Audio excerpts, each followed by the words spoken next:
जो ख्वाबों में ख्यालों में हमेशा वो तुम ही तुम हो मेरे बाबा, कहे दिल ये मेरे तुम हो, मेरे तुम हो। जो ख्वाबों में ख्यालों में हमेशा वो तुम ही तुम हो मेरे बाबा, कहे दिल ये मेरे तुम हो, मेरे तुम हो।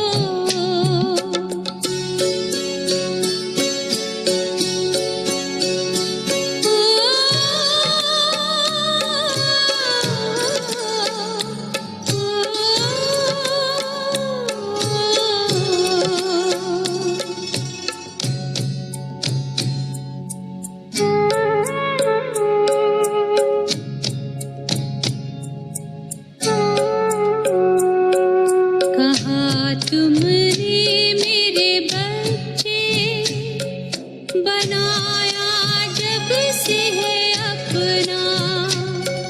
कहा तुमने मेरे बच्चे, बनाया जब से है अपना।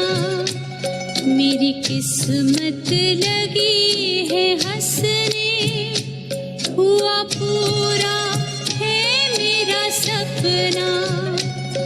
तुम ही मन में हो, चिंतन में, लगन में भी तुम ही तुम हो मेरे बाबा, कहे दिल ये मेरे तुम हो, मेरे तुम हो।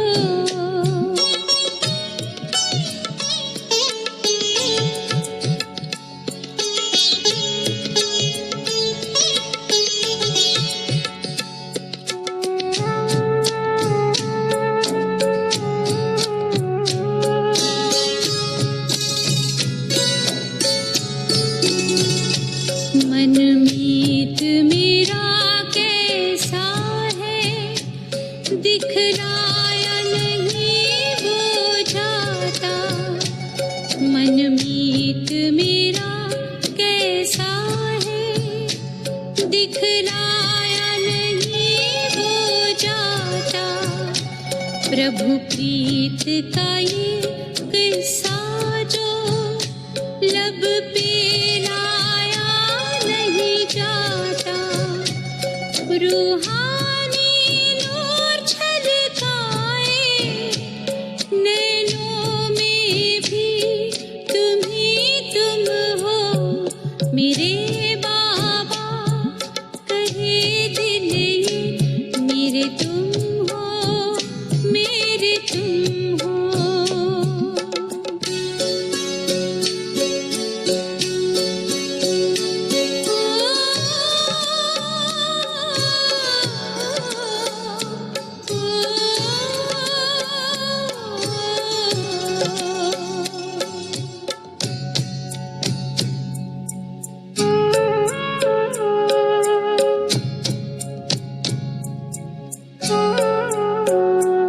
सद्गुण से सजाया तुमने, रंगा है रंग में अपने।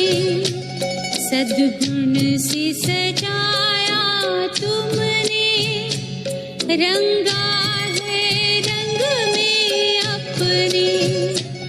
सम्मान दिया है इतना, ले लिया संग में अपने। तुम प्यार मेरे, संसार मेरे, दुनिया मेरी, तुम ही तुम हो मेरे बाबा, कहे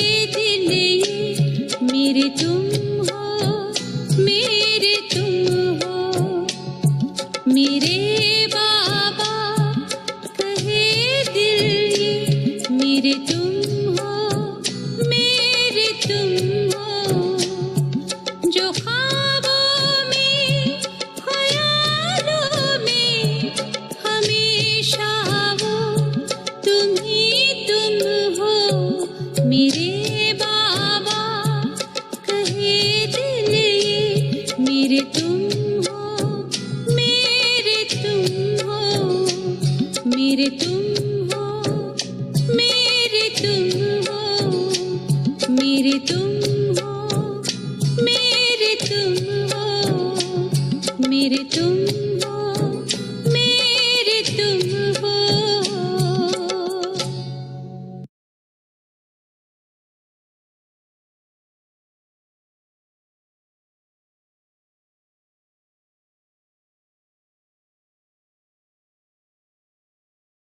ओम शांति। अनुभव के मोती एपिसोड 4 में आप सब भाई बहनों का दिल से स्वागत है, स्वागत है, स्वागत है। आजकल जीवन में बहुत कम खुशी है। इसका मुख्य कारण है निर्भरता। खुशी किसी वस्तु और व्यक्ति की मोहताज नहीं है। खुशी हमारा स्वधर्म है, हर आत्मा का मूल संस्कार है। खुशी एक स्वाभाविक गुण है। अगर आप खुश हैं, हर परिस्थिति को आप सहजता से स्वीकार लेते हैं और आनंद से भरपूर हर आयाम को उल्लास और उत्साह से जीते हैं। ऐसे ही एक व्यक्ति के साथ आज हम आपकी मुलाकात करवाएंगे। सुरेश भाई जी 70 साल की उम्र में भी 25 साल की ऊर्जा से भरपूर है। सुरेश भाई जी, he is the co-founder of Gita Pathshala, Vasundhara Sector 16. He is a very courageous and a successful businessman. वे अपनी कुशल युगल पत्नी आदरणीय रंजना दीदी के साथ और 3 बच्चों के साथ राजयोग में उनका सफर और अनुभव सुनने के लिए मैं दिल से आदरणीय सूरज भाई जी का स्वागत करती हूँ। ओम शांति सुरेश भाई जी।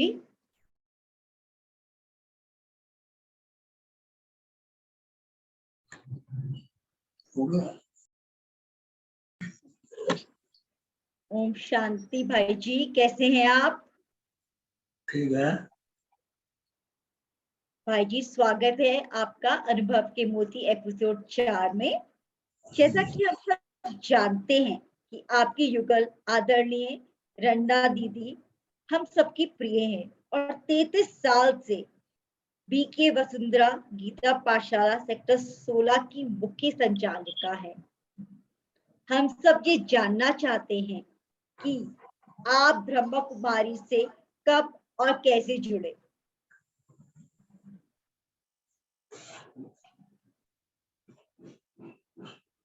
ओम शांति। सबसे पहले सभी जुड़ने वालों को, सभी भाई बहनों को धन्यवाद। और सबसे पहले तो हमारी ये है कि पहले जब हम इस ज्ञान में आए हैं ना, तो पहले तो हमारी मतलब पत्नी, हमारी युगल जो है पत्नी है, वो ब्रह्मा कुमारी से जुड़ी हुई थी और उनको भी बहुत अच्छा लगता था जब वो वहां जाते थे, बैठते थे, योग करते थे और भी वहां से लोगों से मिलते थे, तो उनको भी कई अनुभव हुए। तो जब वो आए ना, तो वो कहने लगे कि भाई तुम भी, उन्होंने हमें प्रेरित करा कि भाई तुम भी ना सेंटर पे चांदनी चौक जाते हो तो सेंटर पे जाया करो। तो एक दिन जब वो आए तो वो हमारे को सेंटर पर लेकर गए चांदनी चौक, तो दीदी से मुलाकात कराई। तो जब दीदी ने हमें ज्ञान समझाया, कोर्स कराया, तो हमें ऐसा लगा कि भाई ये जो बिल्कुल ही नया ज्ञान है, क्योंकि ये ज्ञान हमने कभी ना पहले कहीं सुना ही नहीं है कि ऐसा भी होता है। और वो दीदी जो भी सुनाती चली गई ना, तो हमें वो बिल्कुल ऐसा लग रहा था कि भाई बिल्कुल ही सत्य सुना रही।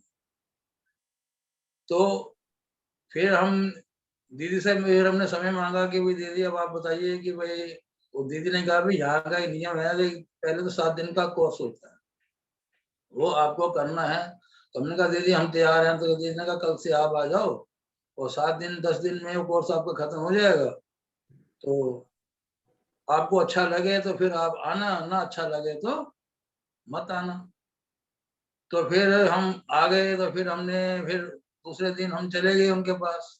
तो फिर दीदी ने जब हमें सुनाया तो हमारे को ज्ञान इतना अच्छा लगा। दीदी ने हमें पहले चैप्टर दिया था। पहले चैप्टर क्या था कि भाई हम आत्मा है, आत्मा की 3 शक्तियां हैं, मन, बुद्धि और संस्कार। इतना बढ़िया लगा कि भाई हमने तो कहीं सुना ही नहीं ना कि ऐसा भी होता है। तो हमें अच्छा लगा, तो फिर हमने दीदी से यही मतलब कह दिया। तो फिर दीदी ने हमारे को 7 दिन का कोर्स कराया, और 7 दिन का जब कोर्स हमारा खत्म हो गया तो दीदी ने कहा कि भाई अब तुम मुरली में आ सकते हो। क्योंकि मुरली तो देखो फिर हमने कहा अच्छा दीदी ठीक है। फिर अब दीदी ने कहा आपके पास क्या समय है? तो मैंने कहा दीदी कि भाई समय तो हमारे पास शाम का ही है, क्योंकि सवेरे तो घर से आते आते ही देर हो जाती है। तो फिर दीदी ने कहा अच्छा चलो ठीक है, क्या समय है? तो दीदी ने कहा ना तुम रोज शाम को 7 बजे आ जाओ। तो फिर हमने पहले दिन ही जब गए ना, तो पहले दिन तो हम तो 7 बजे वाली ट्रेन पकड़ लेते हैं। पर फिर हमने सिस्टम बनाया कि भाई अब ट्रेन 7:45 की पकड़ेंगे पुरानी दिल्ली से, क्योंकि चांदनी चौक में हमारी दुकान थी ना कपड़े की। तो हाँ जी भाई। फिर हमने 7 बजे दुकान 7 बजे पहले बढ़ा देते थे, तो फिर सीधा सेंटर पहुंच जाते थे। तो 7:30 बजे तक दीदी के साथ बैठते थे, मुरली उरली सुनते थे। फिर वहां से निकलते थे, फिर 7:45 की ट्रेन पकड़ के हम घर आ जाते थे। बहुत अच्छा। भाई जी ये तो 35 साल हो गए हैं आपको राजयोग मेडिटेशन करते हुए। तो हम जानना चाहते हैं कि ब्रह्मा कुमारी से जुड़ने के बाद आप में क्या विशेष परिवर्तन आया? भाई देखो, हमें परिवर्तन तो ये आया ना कि जब हम व्यापार करते थे, हम वहां बैठते थे ना, तो हमारे पे तो ग्राहक ही नहीं आता था। तो हम ये देखते थे कि भाई सब पे तो इतना इतना ग्राहक आ रहा है, भाई हमारे पे ग्राहक क्यों नहीं आ रहा।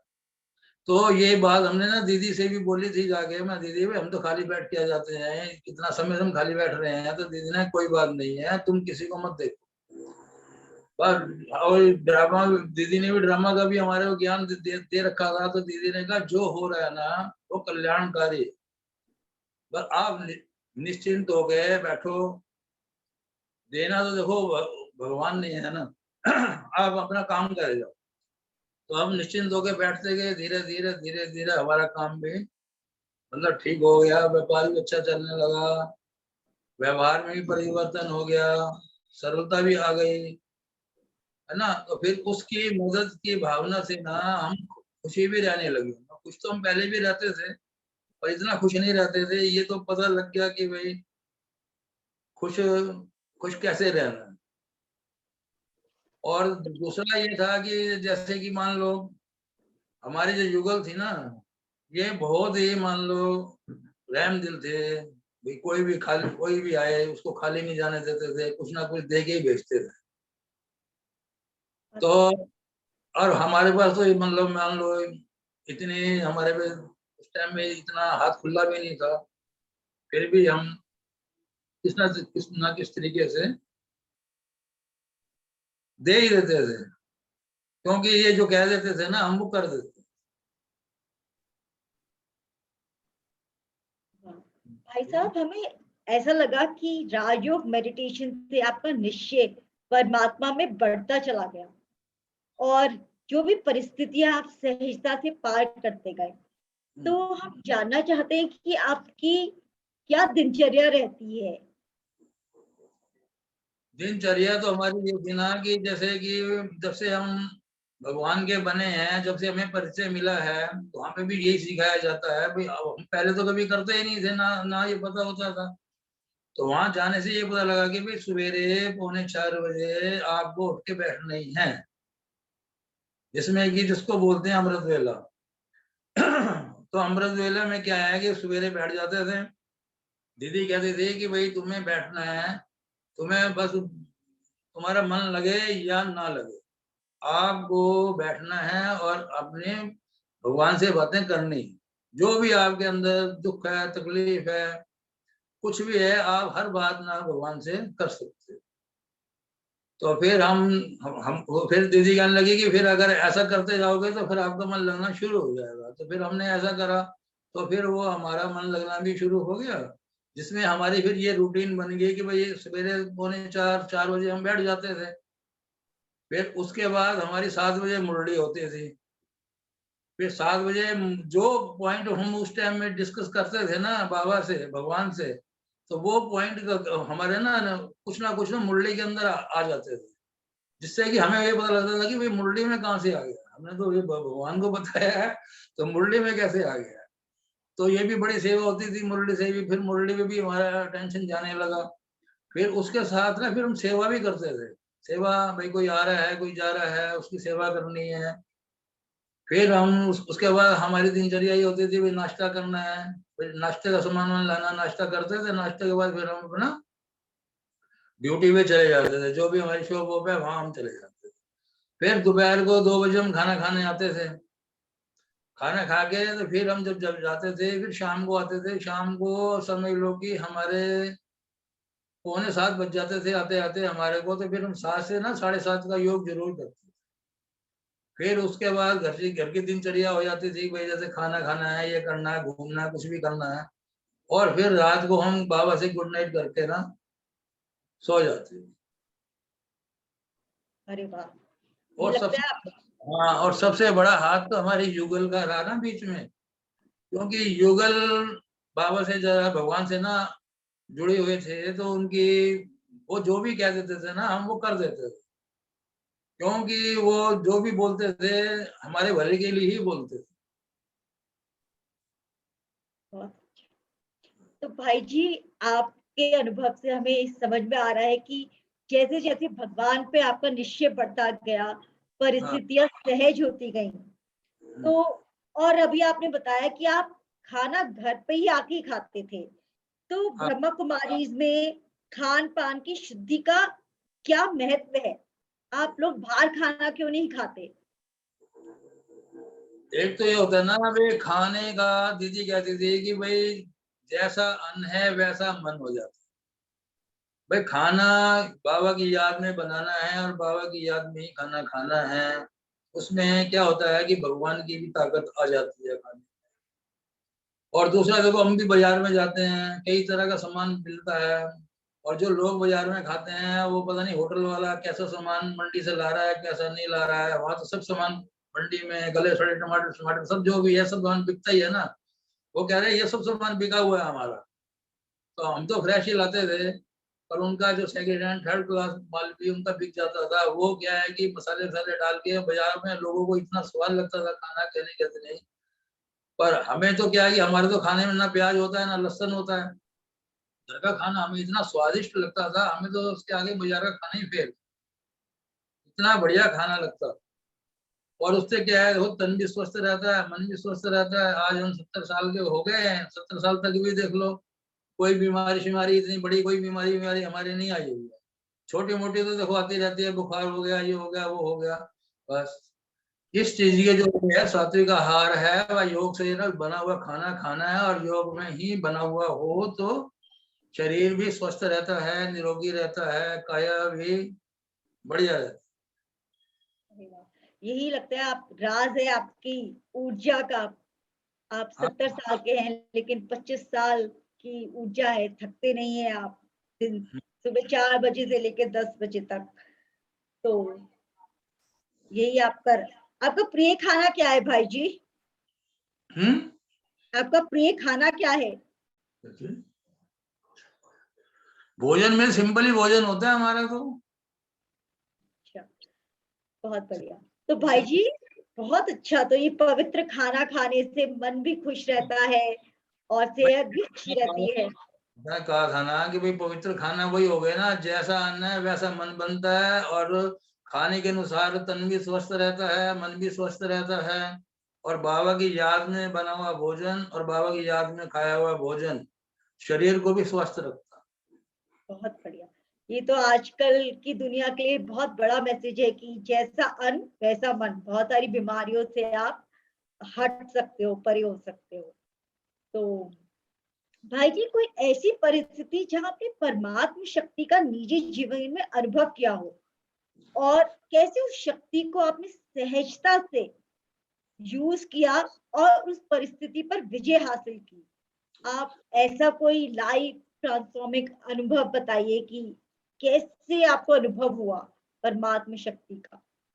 देखो, जब से हमने अपने घर में गीता पाठशाला खोल ली है ना, क्योंकि हमारे घर में गीता पाठशाला खुली हुई है, बीके गीता पाठशाला हमने घर में खोल रखी है, और बाबा ने ना इनको निमित्त बना रखा है, हमारे युगल को बाबा ने निमित्त बना रखा है। पर इनकी हम क्या है कि हमने भी इनके आगे अपनी बुद्धि सिलेंडर कर रखी है। जो भी जैसा भी ये कहते हैं ना हमारे को, हम वैसा ही चलते हैं। चाहे हमारी परिस्थिति किसी को कुछ देने की है या नहीं है, अगर इन्होंने कह दिया ना कि भी इसका काम करना है, तो वो काम उसका हम कर ही देते हैं, ठीक है ना। और हमारा पता नहीं कैसे कार्य सहज हो जाता था, इन्होंने कहा और अपना कार्य सहज हो गया, और उसका कार्य भी हम किसी बस इनके पास जो भी आता था ना, ये खाली नहीं भेजते थे किसी को। मान लो कोई पैसे मांगने आया, कोई कुछ सामान भी मांगने आया, तो इन्होंने उसको दे के ही भेजना है। जय हमारे पास है या नहीं है, वो हमें इंतजाम करके ही देना पड़ता है, और हमने बहुत दिया भी है, ऐसा नहीं है, और भगवान ने भी हमें बहुत दिया है। और हम तो कभी किसी हमने तो पीछे मुड़ के देखा ही नहीं है, और हम क्या है कि हर कार्य हमारे सफल होते ही चले गए हैं। परिस्थितियां तो हमारे पास बहुत आई, कई कई कई कई तरह की परिस्थितियां आई हैं। एक बैंक का केस आया था हमारे पास कि देखो, बैंक में हमारे पिताजी ने ना हमारे नाम में पैसा ले रखा था, तो नोटिस भी आ गया, वारंट भी आ गया, और हमारे पिताजी ने कोई ना मतलब जगह बेची थी गाजियाबाद में तो उसका पैसा हमारे पे रखा हुआ था घर पे। तो हमने अपने युगल से कहा कि भाई इतना सारा पैसा रखा हुआ है, तुम पैसा लेके भैया बैंक में दे के आ जाओ। तो इन्होंने कहा नहीं भाई, ऐसे कैसे चले जाएंगे, पिताजी आएंगे तो पिताजी को साथ लेके बैंक जाएंगे, पिताजी से पहले बात करेंगे। फिर वो आए, पिताजी से इन्होंने बात करी, पिताजी भी तैयार हो गए जाने के लिए। फिर हमारे युगल और हमारे पिताजी बैंक गए, बैंक से बात करके आए। बैंक वालों ने कहा कि देखो जी, ये हमारे हाथ में नहीं है, क्योंकि हमने तो केस दायर कर रखा है। हाँ, ये है कि हम ऊपर से ऑर्डर ले सकते हैं आपकी चिट्ठी हम ऊपर भेजते हैं, ऊपर से मंजूरी मिलेगी तो आपका काम सहज हो जाएगा। तो फिर दीदी जैसे हमारे युगल है, युगल मतलब किताबें भी ले गई थी, ज्ञान की किताबें ले गई थी। मैनेजर जी से मिले, जैसे मैनेजर है बैंक का, मैनेजर से मिले, मैनेजर जी को समझाया, और हमारे पिताजी ने भी उनको यही कहा कि देखो जी, मैं बच्चों को कर्जा अदा करना चाह रहा हूँ भाई, मेरे पे यही है और मैंने यही देना है, तो आप हमारी बात करा दीजिए। तो उन्होंने कहा कि भाई ऐसा है, आप 3 दिन बाद आना। फिर 3 दिन बाद उनका फोन आ गया कि भाई आप आ जाइए और पैसे लेकर आना। तो फिर हमारे पिताजी पैसे ले गए, 3 दिन बाद पैसे लेकर गए, पैसे दिए। फिर उनको जो ये कह के आ गए थे हमारे पिताजी भी, हम इतना ही दे सकते हैं, उतने में ही सरेंडर किया हमारा, और उतना पैसा दिया, और उन्होंने पूरे हमें कागजात बना के दे दिया, अब हमारी तरफ कोई भी आपका पैसा बाकी नहीं है, खत्म। तो ऐसे में हमारा बहुत परिस्थिति आई है ना, उल्टी सीधी बहुत परिस्थिति आई। हर परिस्थिति में भी ना हमारे को यही गाइड करते थे कि भाई देखो, जो हो रहा है कल्याणकारी। बहुत बढ़िया भाई जी। तो हिम्मत, आंतरिक खुशी, इन सब से आपने परिस्थितियों को सहजता से पार किया, और ये परमात्मा में निश्चय जो आपका और आपकी युगल का था, तो आपकी यात्रा बहुत आगे चलती गई। दूसरी बात ये भी है कि भाई हमने किया, और फिर हमने तो देखो, ये इन्होंने जब ये सब चीज सोच ली, तो इन्होंने ना घर पे, हमने अपने घर पे गीता पाठशाला बना रखी है, जिसके ये निमित्त बनी हुई है, और भाई ये यही हमारे को तरीका बता देते हैं कि भाई ऐसे नहीं ऐसे करो, ऐसे नहीं ऐसे करो, तो हम भी वैसे ही कर लेते हैं। जो भी ये कहते हैं हम मान लेते हैं ना, तो इसलिए मानने से भी ना हमें परिस्थिति इतनी बड़ी नहीं लगती है बहुत ना। अच्छा बड़ी भी परिस्थिति आई है, पर हमने सहज ही पार कर लिया।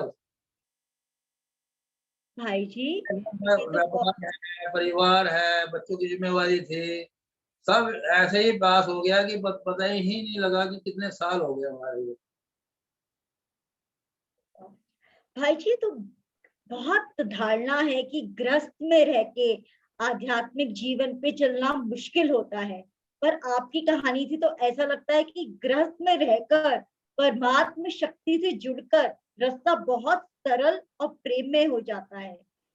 तो भाई क्या ये हमारे को तो चलने में कोई दिक्कत ही नहीं हुई, कोई ऐप छोड़ने की भी परेशानी नहीं हुई, कोई मेहनत नहीं करनी पड़ी है, सब चीज सहज से छूटती चली। और आपने कहा काम भी हमारा धीरे धीरे बढ़िया हो गया, बच्चे भी ठीक हो गए, बच्चों को भी किसी भी तरह का कोई ऐप नहीं। परिवार भी ठीक हो गया, हमारा परिवार है जैसे थोड़ी बहुत ही पहले वो चलती थी वो भी खत्म हो गई है, सब खुश है, परिवार बढ़िया है, परिवार बड़ा भी है हमारा, ऐसा नहीं है। व्यापार भी ठीक है हम सबका, सबका व्यापार ठीक है, भाइयों का भी व्यापार, जितने भी हमारे भाई हैं सबका भी व्यापार सही है।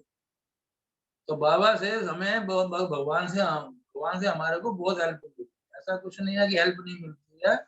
हेल्प मानेंगे तो हेल्प मिलेगी ना, जब हम उस तरफ जाएंगे तो हमारा भी। हाँ ठीक है ना। हाँ जी भाई जी, तो यूथ और गृहस्थों के लिए आप क्या मैसेज देना चाहेंगे? क्योंकि बहुत बड़ी धारणा है कि गृहस्थ में रहकर आप आध्यात्मिक जीवन नहीं जी सकते। तो आप क्या मैसेज देना चाहेंगे हमारे यंग कपल्स को या गृहस्थों को? हम तो सबको यही मैसेज देना चाहेंगे कि भाई जो फायदा जैसे हमने उठाया है सब लोग फायदा उठाएं, ठीक है ना। भाई भगवान को सवेरे जैसे हम याद करते हैं ये याद करें, भगवान सब चीज सुनता है, सबकी करता है, और ऐसा कुछ नहीं है, गृहस्थ में रह के हम सब काम कर सकते हैं, कोई काम मुश्किल नहीं है जो हम नहीं कर सकते हैं। बस ये है कि बुद्धि अपनी कम चलानी है, भगवान की ज्यादा सुननी है, अपनी कम सुननी है। तो हमारे को हाँ, तो हमारे को क्या है कि कुछ भी मुश्किल नहीं लगेगा। भाई जैसे हमने अपने इतने साल बिता दिए, आप भी अपने साल इतने अच्छे बिता सकते हैं, ऐसा कुछ भी नहीं है, कोई काम मुश्किल नहीं। धन्यवाद भाई जी। तो आपके अनुभव से हमें ये बात का बिल्कुल स्पष्ट हो जाता है कि जो परमात्मा से जुड़ेंगे, उनके वरदानों से पलेंगे, उनका जीवन बहुत सहजता से, बहुत सुंदरता से आगे बढ़ता रहता है। हर परिस्थिति खेल की तरह लगती है। तो हमारे साथ जुड़ने के लिए भाई जी बहुत बहुत शुक्रिया। और मैं केवल यही मैसेज पुनः देना चाहूंगी कि भगवान से भीख मत मांगो, उसको याद करो, उस शक्ति को जीवन में उतार कर जीवन और सुंदर और शक्तिशाली बनाओ। तो सुरेश भाई जी और उनकी युगल रंजना दीदी इस बात का प्रतीक है कि परमात्म शक्ति से जुड़कर गृहस्थ एक बहुत सुंदर आश्रम बन जाता है, एक सुंदर यात्रा बन जाती है। पवित्रता और प्रेम की दोनों मूर्त हैं रंजना दीदी और सुरेश भाई जी। और हमारे साथ सभी भाई बहनों को जुड़ने के लिए बहुत बहुत धन्यवाद। सुरेश भाई जी, मैं आपको बहुत धन्यवाद दूंगी कि आपने अपना अनमोल वक्त हमें दिया और इस अनुभव से हम लोगों को बहुत प्रेरित किया। तो बहुत बहुत धन्यवाद। और सारे भाई बहनों को एक बारी फिर से जुड़ने के लिए तहे दिल से धन्यवाद, धन्यवाद, धन्यवाद। ओम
सदा साथ मैं हूँ बच्चों तुम्हारे, यही बात अब भी तो दोहरा रहे हो, यही बात अब भी तो दोहरा रहे हो। एहसास के इस समंदर में हम तो जैसे कि मन को डुबोए हुए हैं, ओ स्नेह सागर।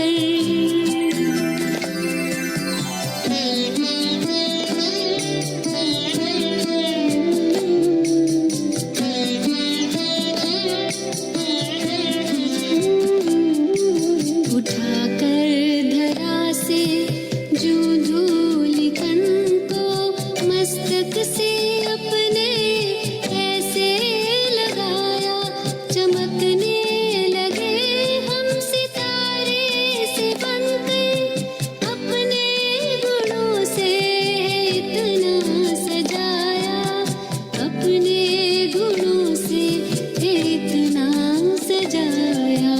बलिहार हो